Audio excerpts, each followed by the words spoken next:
Hello and welcome to part 2 of the Sarah Sanderson cosplay walkthrough. Today we're going to be making the top half of her costume, focusing on her bodice. The pattern that I used for Sarah's skirt was Simplicity 8720, and it does come with a bodice pattern to go along with the skirt. However, I tried using it for my costume, and quite frankly, it is awful. It did not fit.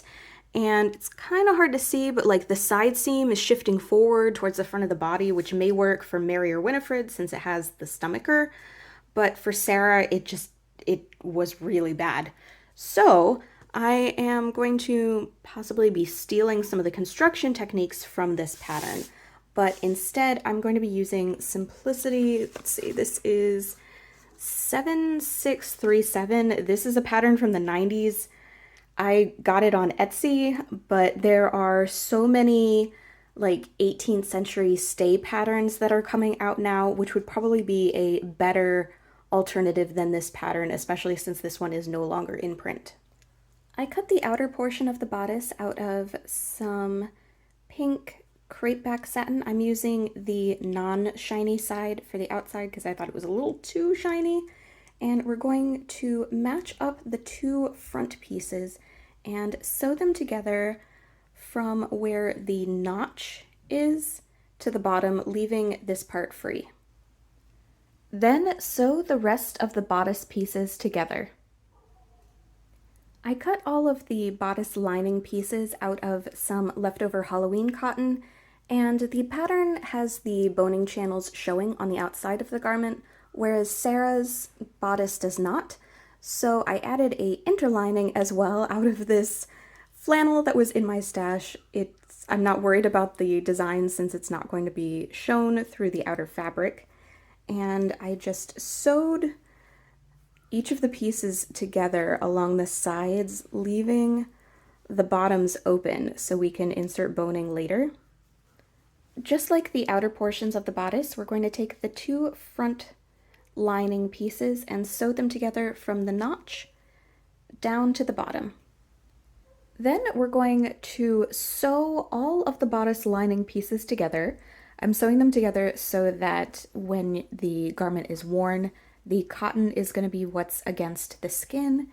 And as I'm sewing it, I pressed all of the seams open and then sewed them down. This will also create a boning channel on either side of the seam.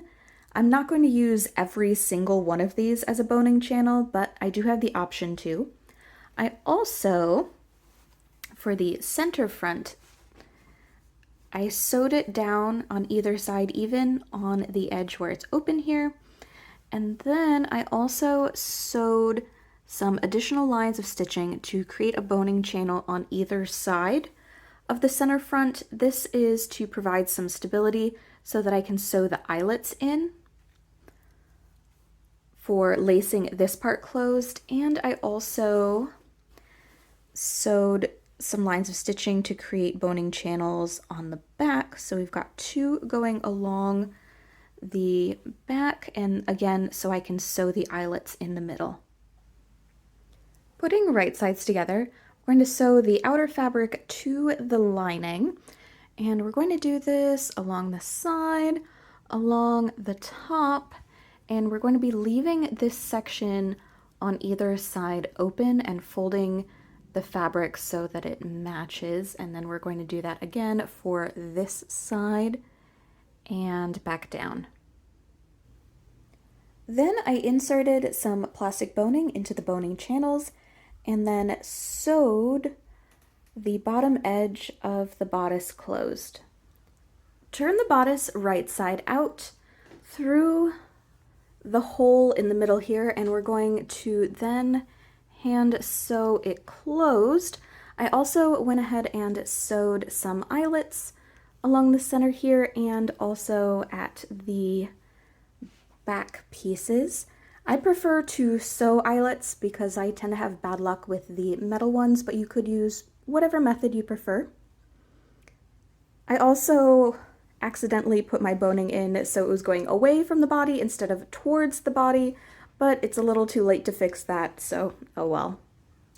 Then I painted on the flower design using a bunch of different paints that I had in my stash. Some were from a plaid PR box that I got a few years ago, some were purchased by me. I just started layering different colors until I got something close to what her design is. Some of the design I did make up since I couldn't find a super clear image, but I think it turned out okay. I cut the shoulder straps out of the pink fabric and interfaced one of each of the pairs. Then, putting right sides together, we're going to sew them together all along the edge, leaving one end open so it can be turned right side out. I did realize afterwards that having it open at the end was not big enough to turn it right side out, so instead I'm having to open it on one of the longer sides. Then, once you get everything turned right side out, go ahead and top stitch, and this will sew the hole closed and also keep everything in place. To attach the strap to the bodice, I sewed one end onto the back point of the bodice by hand, and then on the other end I just sewed an eyelet, and that is going to tie to the eyelet at the front. I then used satin ribbon to lace the eyelets together on the straps and also on the center front. You can see why I wish that I put the boning going towards the body, as this part is kind of going away from the bust. And I also added lacing to the back of the bodice. To finish off the look, I'm using this sheer lace dress that I got off of Amazon. It's not 100% accurate to her design, but I had a hard time finding something for the sleeves that was the right color and wouldn't just shred into pieces. So I think it's close enough. And then lastly, for her necklace, I just took some gold glass beads that I had in my stash and threaded them on to an elastic cord. And with that, Sarah is done. For more cosplay tutorial videos, please subscribe, and thank you so much for watching.